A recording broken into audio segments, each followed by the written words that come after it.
আবার জানাবো শীত পরিস্থিতির খবর। বিস্তারিত জানাতে পঞ্চগড় ও নওগাঁ থেকে আমাদের সাথে যোগ দিচ্ছেন আমাদের সহকর্মীরা। শুরুতে যাব পঞ্চগড়ে, সেখানে আছেন আমাদের সহকর্মী শফিকুল আলম। শফিকুল, আজকে পঞ্চগড়ে সর্বনিম্ন তাপমাত্রা কত ডিগ্রি সেলসিয়াস রেকর্ড করা হয়েছে এবং সেখানে ছিন্নমূল মানুষের দুর্ভোগের চিত্র জানাবেন। জি, উত্তর পঞ্চগড়ে প্রতি বছর কিন্তু শীত অন্যান্য এলাকার তুলনায় বেশি অনুভূত হয়। আমরা এবারও তাই দেখছি। গত 5 দিন ধরে কিন্তু পঞ্চগড়ে টানা শৈত্যপ্রবাহ চলছে। তেঁতুলিয়া আবহাওয়া অফিসের তথ্য মতে গত শুক্রবারে সর্বনিম্ন তাপমাত্রা রেকর্ড করা হয়েছিল 8.4 ডিগ্রি সেলসিয়াস। এরপর সর্বনিম্ন তাপমাত্রা কিন্তু 9-এর মধ্যেই থাকছে। আজকে সকাল 9টায় সর্বনিম্ন তাপমাত্রা রেকর্ড করা হয়েছে 9.1 ডিগ্রি সেলসিয়াস। সর্বনিম্ন তাপমাত্রা যদি 8 থেকে 10-এর মধ্যে থাকে তাহলে সেই পর্যায়কে মৃদু শৈত্যপ্রবাহ বলা হচ্ছে। তো আমরা আসলে বাস্তবে যেটি দেখছি যে প্রতিদিন বিকেলের পর থেকে হিমেল বাতাস এবং ঘন কুয়াশা থাকে গোটা এলাকা জুড়ে। রাতভর হিমেল বাতাসের কারণে কনকনে শীত অনুভূত হয়। পরদিন সকাল 7টা-8টা নাগাদ কিন্তু সেই কুয়াশা থাকে এবং সেই কনকনে শীত অনুভূত হয়। এরপরে আমরা দেখি যে গত 5 দিন ধরেই কিন্তু সূর্য সকাল সকালেই সূর্যের মুখ দেখা গেছে এবং সূর্যের আলো চারদিক ঝলমলে আলো ছড়িয়ে পড়লেও কিন্তু সেভাবে উত্তাপ নেই। সেই আলোর সাথে কিন্তু উত্তরের হিমেল বাতাসে হাড় কাঁপানো শীত অনুভূত হচ্ছে। আর আপনি যেটি বলছিলেন যে ছিন্নমূল মানুষ আসলে শীত এলেই এই পঞ্চগড় এলাকার বরাবর কিন্তু ছিন্নমূল মানুষের একটা দুর্ভোগ আমরা দেখতে পাই। বিশেষ করে যারা খেটে খাওয়া মানুষ, দিনমজুর শ্রেণীর মানুষ, কৃষি শ্রমিক, রিক্সা ভ্যান চালক, এদের কিন্তু সীমাহীন দুর্ভোগ। তো দুস্থ মানুষের জন্য কিন্তু বিভিন্ন পর্যায়ে আমরা দেখছি যে এলাকায় শীত বস্ত্র কম্বল বিতরণ করা হচ্ছে। জেলা প্রশাসনের পক্ষ থেকেও কিন্তু পঞ্চগড়ে 10,000 শীতের কম্বল বিলি করা হয়েছে। এই ছিল পঞ্চগড় থেকে শীত পরিস্থিতি নিয়ে সর্বশেষ।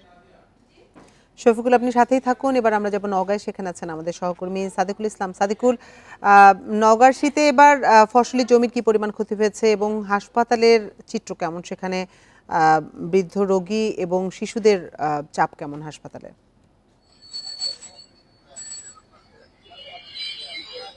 আপনি জানেন যে উত্তরের জেলা নওগাঁয় কিন্তু আমরা যেটি দেখেছি যে এবছর কিন্তু দেশের মধ্যে সর্বনিম্ন তাপমাত্রা ছিল 2বার, অর্থাৎ গত 10 দিনে কিন্তু 2বার দেশের সর্বনিম্ন তাপমাত্রা কিন্তু নওগাঁয় রেকর্ড করা হয়েছে। আর আমরা যেটি দেখেছি যে এই শীতের কারণে আপনার যেমন দিনমজুর খেটে খাওয়া লোকজন, এদের যেমন ভোরে উঠে মাঠে ঘাটে কাজ করতে যাবার সময় তীব্র শীতকষ্ট পোহাতে হচ্ছে। পাশাপাশি কিন্তু আমরা যেটি লক্ষ্য করেছি এই শীতের কারণে কিন্তু শিশু এবং বয়স্করা তারা কিন্তু অসুস্থ হয়ে পড়ছেন। বিশেষ করে আমি যদি আপনাকে গত 10 দিনের একটু তথ্য দিতে চাই যে আমরা নওগাঁ সদর জেনারেল হাসপাতালে যেটি দেখেছি যে শিশু এবং বয়স্ক রোগীর সংখ্যা এতটাই বেশি যে তারা ডায়রিয়া, আমাশয়, আপনার নিউমোনিয়া, শ্বাসকষ্ট সহ বিভিন্ন শীতজনিত রোগে কিন্তু আপনারা হাসপাতালে আসছেন। এবং চিকিৎসকরা যেটি বলছেন যে আমাদের যে নির্ধারিত বেড সংখ্যা রয়েছে আমরা কিন্তু সেখানে শিশুদের এবং বয়স্কদের কিন্তু জায়গা দিতে পারছি না এবং অনেক ক্ষেত্রে বাধ্য হয়ে তাদের কিন্তু মেঝেতে রাখতে হচ্ছে।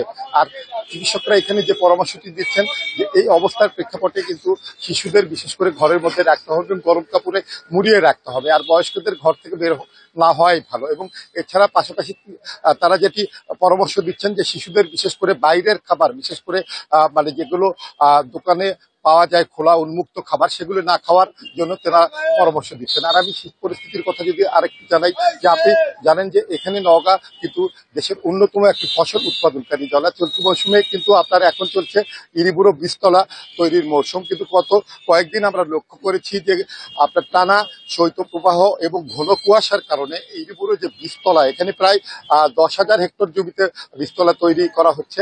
সেই বীজতলাতে আপনার কিন্তু ঘন কুয়াশা পড়ার কারণে এই বীজতলা কিন্তু ক্ষতির মুখে পড়েছে। এই বীজতলাগুলো লাল বর্ণ ধারণ করছে এবং অনেক ক্ষেত্রে তাদের পাতা মরে যাচ্ছে। এই অবস্থায় কৃষি বিভাগ যেটি বলছে যে বীজতলাগুলো রক্ষার ক্ষেত্রে এই মুহূর্তে কিন্তু সেগুলো কিন্তু পলিথিন দিয়ে মুড়িয়ে রাখতে হবে এবং যদি সম্ভব হয় সেখানে কিন্তু পানি দিয়ে রাতে ডুবিয়ে রাখতে হবে এবং সকালে সম্ভব হলে পানি বের করে দিতে হবে। আর আমি যদি আপনাকে রবি মৌসুমের ফসলের কথা বলি, আপনি জানেন যে রবি মৌসুম এখন চলছে আলু, সরিষা সহ বিভিন্ন রবি ফসল চাষের কাজ এখানে কিন্তু দেখা গেছে যে এই শীতের প্রভাব পড়েছে রবি ফসলেও। সেখানে কিন্তু আপনার দেখা যাচ্ছে যে আলু সরিষার পাতাও মরে যাচ্ছে এবং লেগ ব্রাইট নামে কিন্তু একটি রোগে আক্রান্ত হচ্ছে, এবং এক্ষেত্রেও কৃষি বিভাগ কিন্তু কৃষি বিভাগের পরামর্শ মোতাবেক এই রবি শস্য কিন্তু স্প্রে করার পরামর্শ দিচ্ছেন। এই ছিল মোটামুটি নওগাঁর শীত পরিস্থিতি।